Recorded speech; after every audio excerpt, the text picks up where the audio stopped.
Vision for Indonesian Sustainable Urban Transport.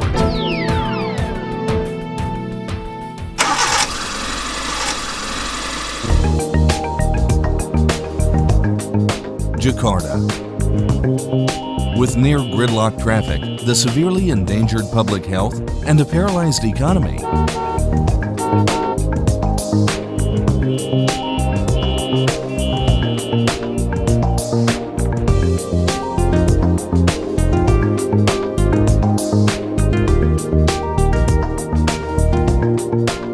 the unreliable and poor conditions of the current public transport, lack of integration, comfort, and safety are discouraging passengers to shift from private to public transport modes.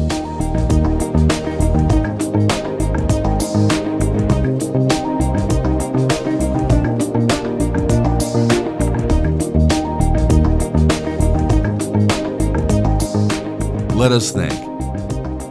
Wouldn't it be great if we can have non-motorized transport, like proper pedestrian facilities and bike lanes? Public transport as elevated rail and feeder buses.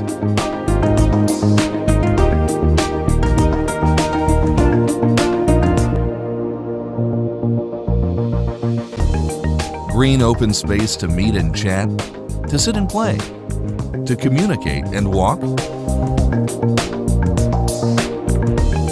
and a clean environment?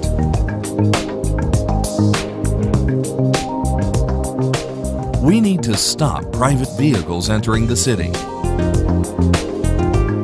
It's a call for a long-awaited simplification of the urban mobility setup, which only needs a fully operational multimodal public transport network system,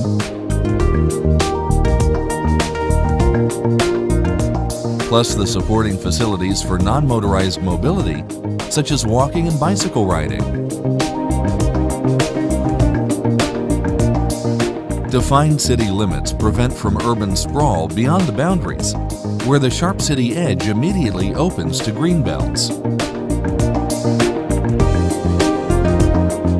Future car and motorbike use in Indonesia is dedicated for regional, overland, and out-of-town transport, connecting rural areas to the city borders as well as the lower density and suburban areas. All stations on the city fringe are equipped with park and ride facilities, where parking tickets are inclusive with a public transport pass.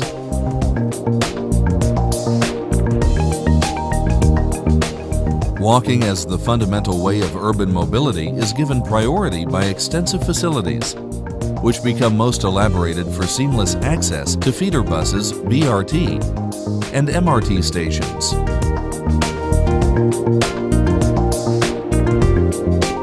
Preferred mode of short-distance access in healthy cities is walking. The denser a city is built, the more facilities can be reached by foot, thus making our cities more livable. Land use and building codes follow a transit-oriented development, making connecting stations an integral part of dense urban structures. Inner-city megastructures are dedicated to multi-usage and connected to each neighboring building by sheltered walkways on ground or elevated.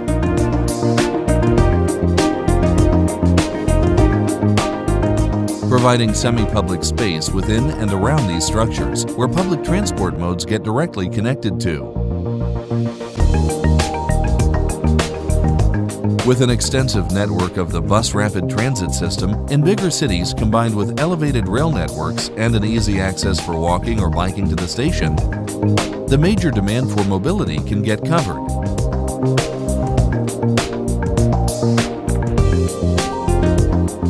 A BRT system that is safe and comfortable to use, with sheltered bus stops and pedestrian walkways, an efficient system, and affordable ticketing, high headways, will invite citizens to shift to public transport modes.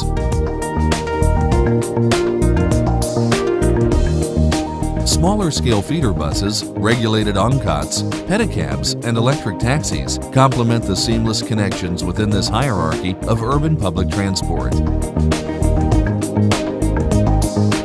The The backbone of public transport in larger cities consists of a network of elevated mass rapid transit lines.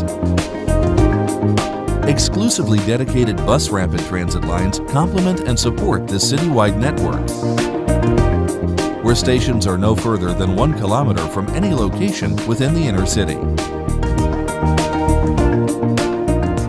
Walking and cycling are the most efficient and effective contribution to sustainable, environmentally friendly, and low-carbon transport goals. Bicycle and pedestrian networks provide opportunities to go anywhere close and to access other means of transport. Indonesian cities are supported to become walking friendly. Improved pedestrian facilities will induce walking as the primary mode of transport and encourage the shift from private vehicles and other modes and reduce traffic congestion, greenhouse gas emissions, air pollution, noise, energy consumption, financial expenses for transport, and increase public health, communication among citizens, attraction to recreational and touristic facilities, business at adjacent outlets, safety, the overall livability of our cities. Indonesian cities are assisted to define limited borders and create density within, so that distances are kept moderate and a great part of the demand for access is covered by walking. Medium and longer destinations are served by public transport modes, and these are to be made attractive, available in high frequency with easy and comfortable access for pedestrians. First step cities have to do is building up an extensive public transport network. Ideally elevated rail with electric feeder buses and locally appropriate supporting modes of transport like water buses or cable cars. Parallel walking access and biking facilities with safe road crossings must get improved citywide.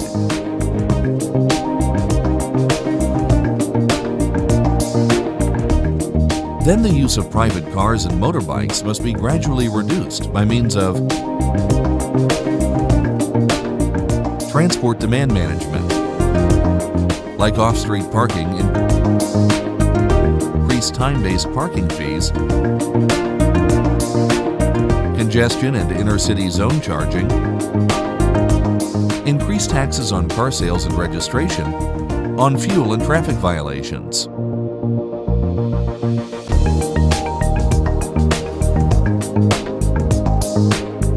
With the ultimate goal of traffic-calmed or even car-free inner cities.